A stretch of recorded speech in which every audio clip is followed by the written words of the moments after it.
Hello everyone, welcome to Friday. We had a down day today. Wasn't down severely, but it was kind of broad actually. Of all of the different holdings that I have, only if two were up today, the short-term treasury and the extended duration treasury.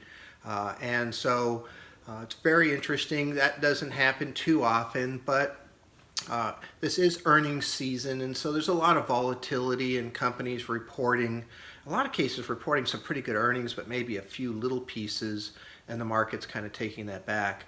But again, we still held the support for the third support level, which isn't a very big support level. So we have a long ways to go before this really becomes a problem, in my opinion. So this is kind of a normal action so far, kind of this bouncing in between support and resistance that I talked about before.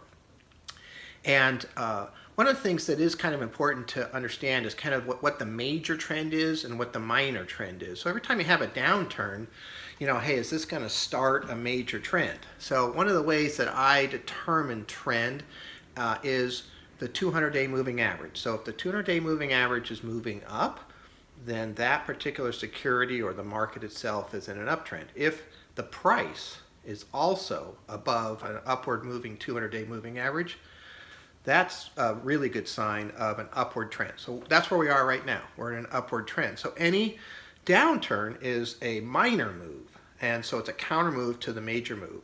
And so right now, it's still just a minor downturn, for example, that we've had over the last couple of days. And it takes quite a bit for that to kind of change direction. So I think things are okay as far as that goes. Just maybe a resting spot. We'll see what happens. And again, I always try to keep my flexibility. I have my thoughts and my processes, but I try to make sure that I don't get locked in on those.